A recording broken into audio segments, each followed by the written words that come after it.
100%. Right now, the Trafalgar Road fire is 40% contained.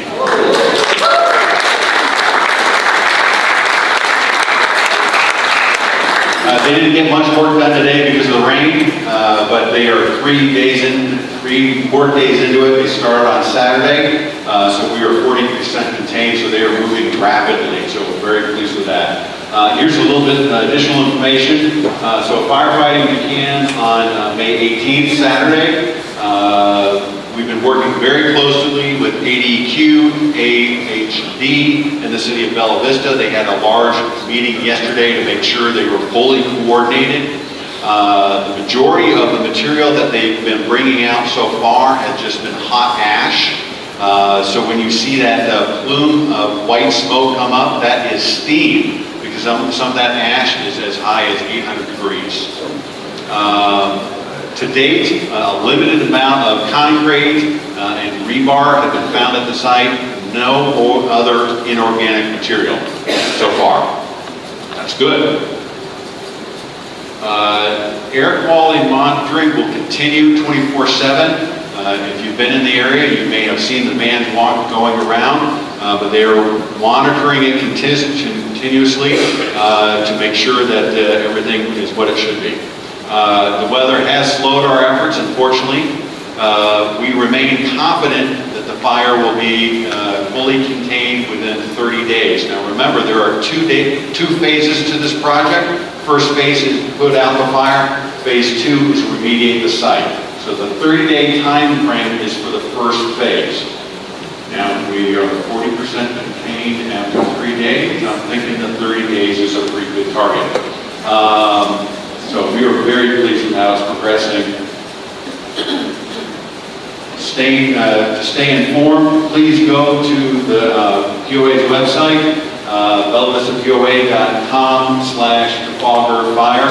We post daily information. ADQ asked us to make sure we have daily updates, and we fulfill that. There's a lot of information on there, so we encourage you to take a look at that on a regular basis. Now, we did one change. If you've been here in previous years, we held the election results at the very end, the bitter end, so you had to sit through my boring financial, sorry, the auditors are right here, sit through the financials. We moved it to the beginning, and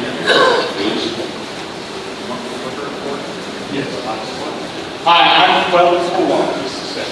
My name is Tom Curran. I'm chairman of the election committee. I want to welcome everybody here this evening, and I'd like to introduce the 3 other members of my committee: Bill Stan, James Miller, Robert Rischel, and Ann Dahlke.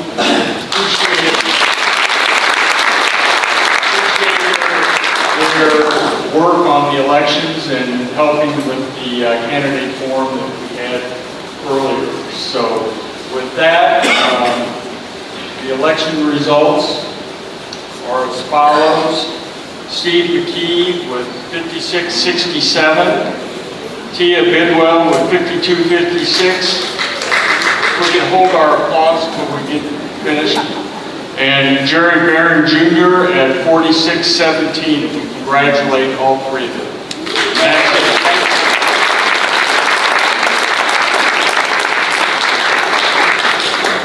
we also had 27.2% of the eligible votes cast. It's a little bit higher than normal. It's usually about 24-25%, so there was definitely more participation. And we would like to thank every candidate, not only the winners, but also the ones that fell a little short. We thank them for their efforts and their willingness to volunteer for the board.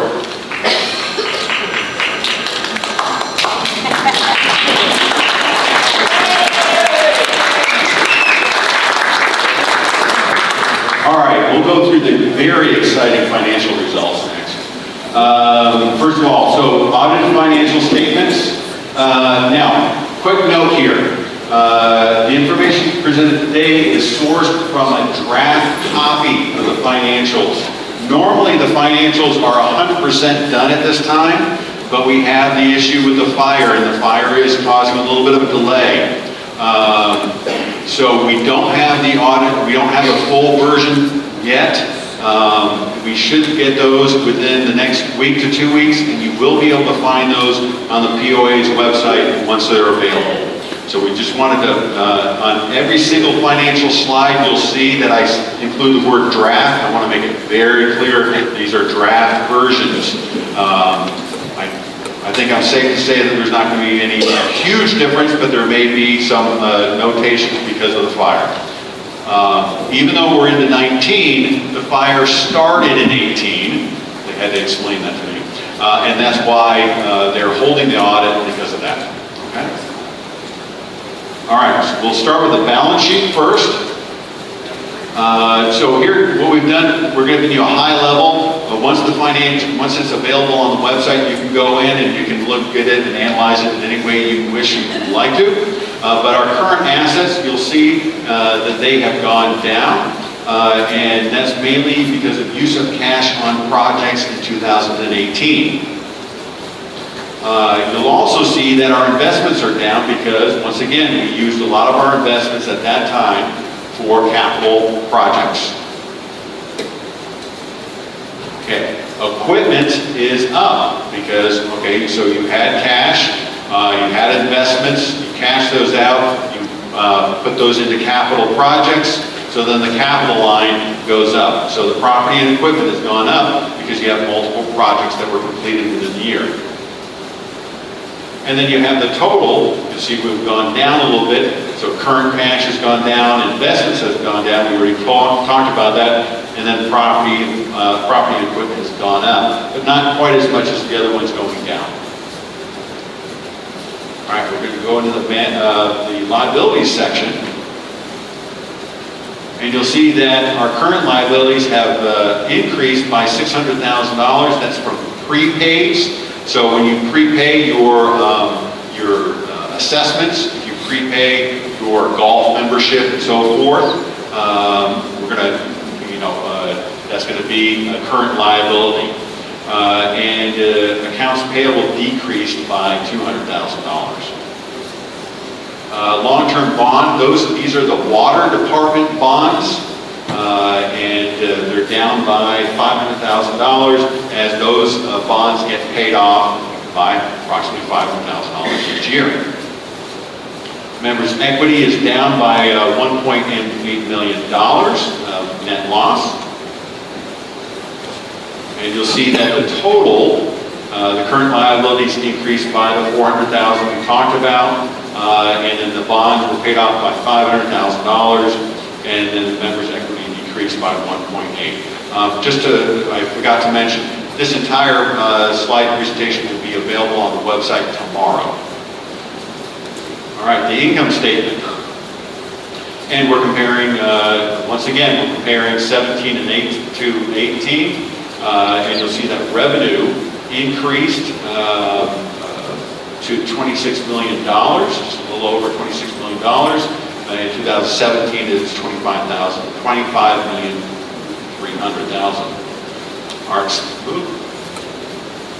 I'll be back. Sorry. Our income statement. Let's see. Is that red? Did I mess up? Oh, okay. Here we go. Sorry. So food and beverage revenue went up as we opened up BB Bar and Grill in March last year, and we had a full year's worth of operation at Lake Point. So that's the main cause for the increase in revenue. Water went up by $800,000 as we had more users and more usage. As the city has more building permits for improved homes, and as those people use water, as they come up, as their home is completed, if they use water, it's going to have an increase.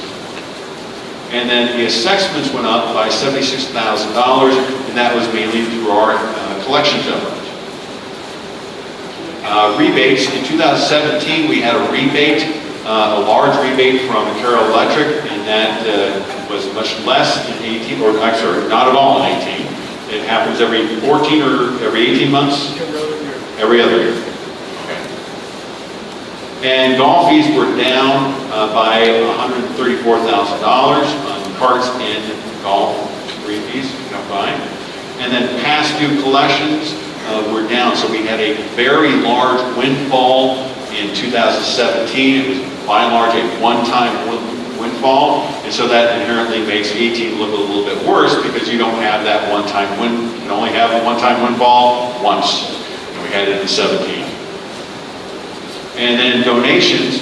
So when we received the $180,000, which went exclusively towards the Skills Park, which is at Metfield, that is a donation, and it has to be accounted for in our financial statements. Even though the money went directly there, it's still an additional asset that the POA now has, and it has to be accounted for on our books. We had received that in 17. Of course, we didn't get it in 18 because it was already built. And last one, investment income was down because we, as you recall, on the assets, when we went through those, we decreased the amount of our investments so we'd have less interest income and less earnings and so forth. All right, now we're going to look at the expense side, and you'll see that the expenses went up quite a bit. They went from $24,800,000 in 17 to $27,800,000. So wages went up. Majority of that was attributable to food and beverage. So as you're opening up these restaurants, you're having to pay these employees, and that's going to increase your labor. So Lake Point was full year, whereas 17 it was only partial year. And BB Bar and Grill opened up in March, so it was almost a full year. Because we had a lot of those people start in February for training purposes. So other than January, they were almost all full year. Other budget changes across the board. You also have employee benefits. In 2000, so we are self-funded with regards to our medical insurance. It saves us in the long run over an extended period. It saves us money. Now we do have stop loss insurance in case something catastrophic occurs. But we are self-funded. In 17, we had a very good year, meaning our expenses were very low. Unfortunately, in 18, they were very high. Cost of goods. So with the restaurants being open, you now have cost of goods attached to it. So every meal that you sell, you get the revenue, but you also have the expense associated with that meal that you just sold. And then small equipment and tools, $186,000 across the divisions. And utilities went up. Once again, as you now have to turn on those lights in the restaurant. Now you have to pay for that, so increase in usage. And then bad debt. Legal, multiple lots foreclosed upon, so we'll foreclose upon those lots. And so there's a cost associated with that because we have legal fees and so forth. And lessees, this was related to the golf maintenance equipment and the cart leases, and that's a benefit on that one. And insurance, we reduced our insurance, or we had credits in 17 on our insurance. All right, so the net income, it went down quite a bit. As we have indicated, we have told the community that it's going to take us 3 years until we break even on the restaurants. So most of these restaurants were in their first year, and so we had large losses. And as we go along, we're going to get to break even. If you look at our budget, if you look at our performance for 19, we're actually very close to budget. We're getting on track to get into where we had promised our property owners. But you had a large loss in 18 of $1.8 million. All right, let's talk about a few of the capital projects. I'm sure a lot of you are already familiar with a lot of those projects. We have many smaller projects that are not as interesting, like a device that tells you where the water lines are. Well, I don't think that's not very wonderful to talk about. But let's talk about a couple things. So the country club renovation, that was completed in 18. And that was, once we were done with the project, we were fully ADA compliant. The Branchwood renovation was completed in 18 also. Once we were done, we were ADA compliant. Many of those that use that facility, if you go into the bathrooms, you can see that we had to change some of our bathroom configuration to get it ADA compliant. The Metfield bar renovation, That was really completed a little bit into 19, but it was an 18 project, and that one made us also ADA compliant. And then Lake Avalon Beach, we completed that in 18, and that was very well utilized the entire year. And the ramp, the concrete ramp that goes all the way up to the edge, that makes us ADA compliant. Okay? Can't make sand ADA compliant, but all the way to the edge. We brought in a consultant to ensure that we did it in compliance so that we would not violate ADA. Blowing springs bathrooms and the showers in the back section, those were not even close to being ADA compliant. They are now compliant. And a couple more, the playground equipment. So we installed new playground equipment at Lake Avalon. And the Lake Avalon one is kind of really associated closely with the beach. So you can use the playground, it's a great environment for the kids. We put in brand new playground equipment in Branchwood and at Metfield, and all of those are ADA compliant.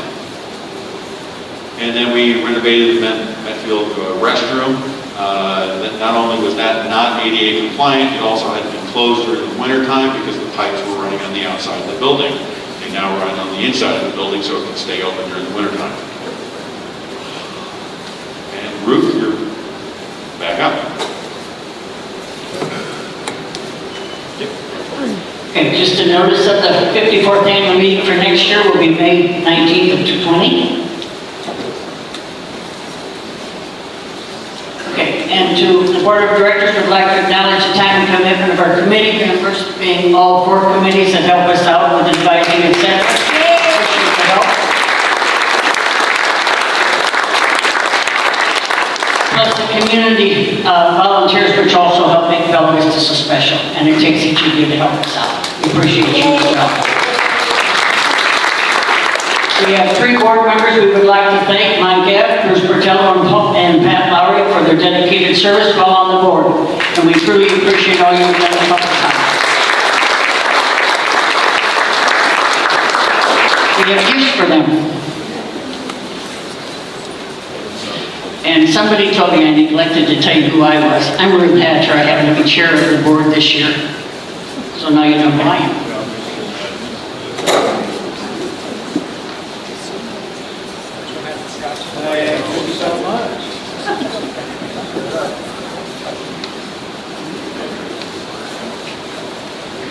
So since we didn't know what the results of the election were going to be, we figured that we could always hold on to these gifts for 3 years from now. So we didn't know the election results, we just got them in advance. But thank you for your many hours of dedication.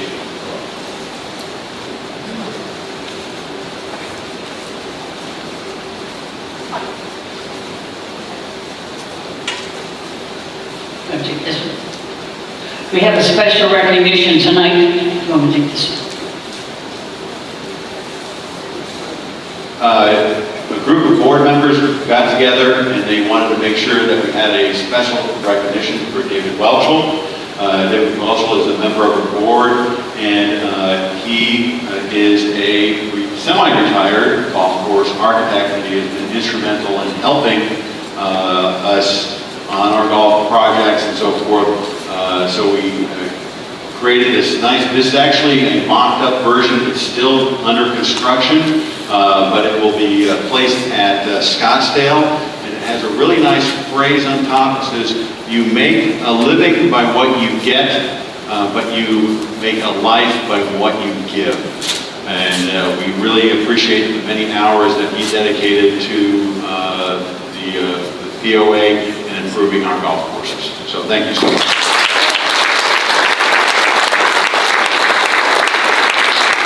Very deserved. David has spent many, many hours helping us out with different projects on the golf course and saved us lots and lots of money.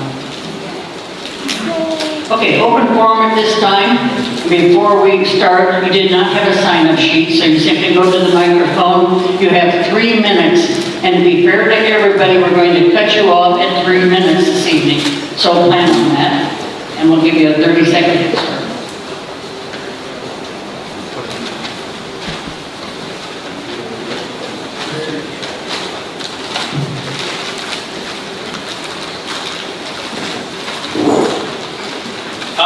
Parsons, and I'm the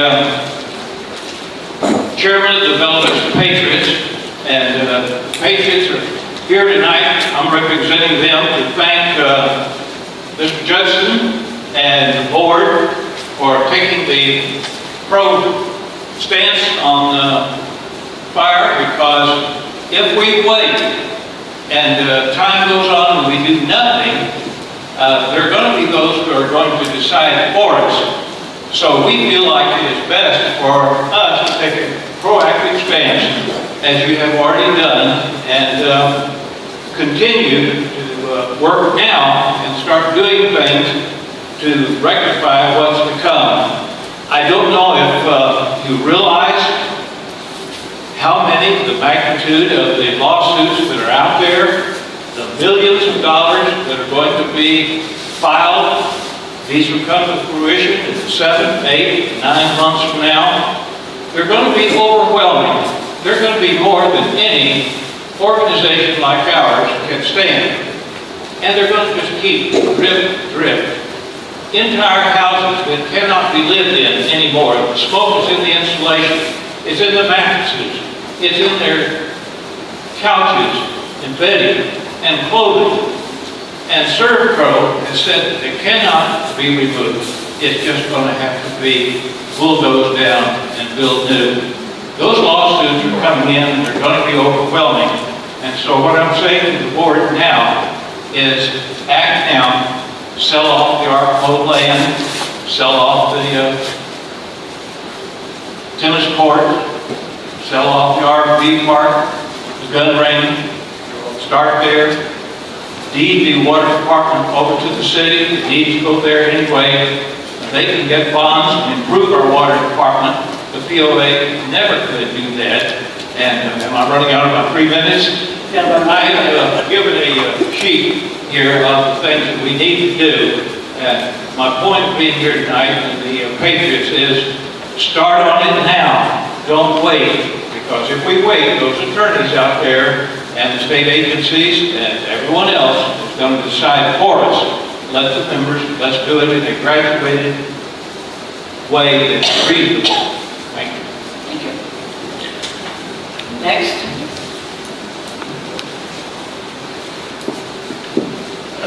State your name if you would, please. My name is Bill Smith. I've lived in Bella Vista since 2007, first as a renter, 2008 as a homeowner. I like the fact that y'all are working on getting the stump fire out. The first part of my question I have for all of you is, what about all the other little places, like on Camden, there's a little road right across from the beach that people have just gone out there and dumped stuff.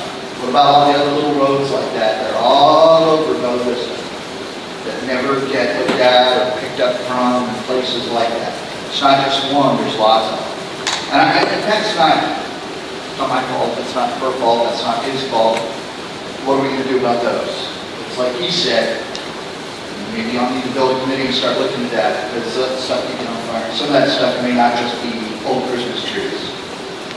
Second of all, a few months ago I got something on public notice about our water failing 2 quarters in a row.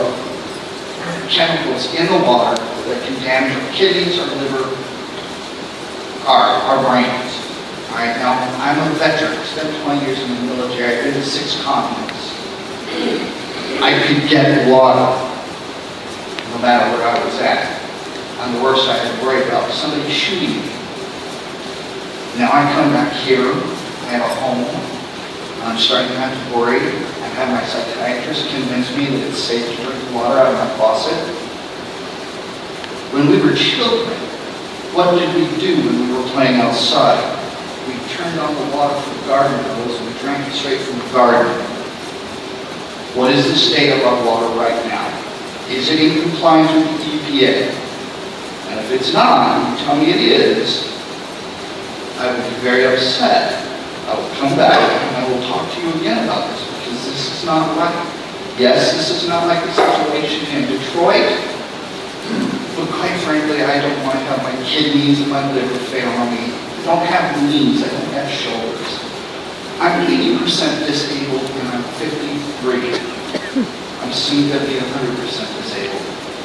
I don't want to die before I'm 60. Thank you. Next. First of all, thank you for your service. Don't thank me for my service. But to answer your question, the most recent test results came out fine, and we anticipate that future ones will also come out fine. Anyone else?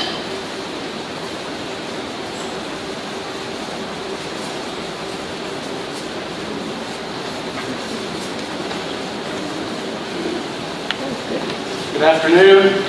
My name is Steve McKee. I want to thank everybody who voted for me and thank you for your support. I believe that it's a clear contrast what the plan is, members first, versus perhaps the path we've been on, which was sort of the public first. But I want to thank the board for their support, the election committee, as well as management, and again to the membership. You know, whether you agreed or disagreed, I wanted to be very transparent and clear from the beginning what my platform was, which is members first. And what it means is that we do pay those assessments, and it should mean something extraordinary for us. But again, don't get me wrong, we love our guests. Bring all your friends and your families. Have a great time in one of the best places to live and retire in America. You know, the hard work begins.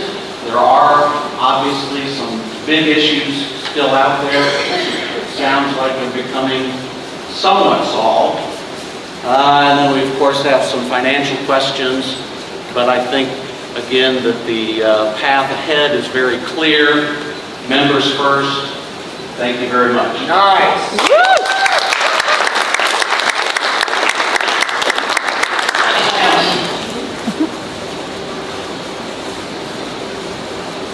If not, I better change this next.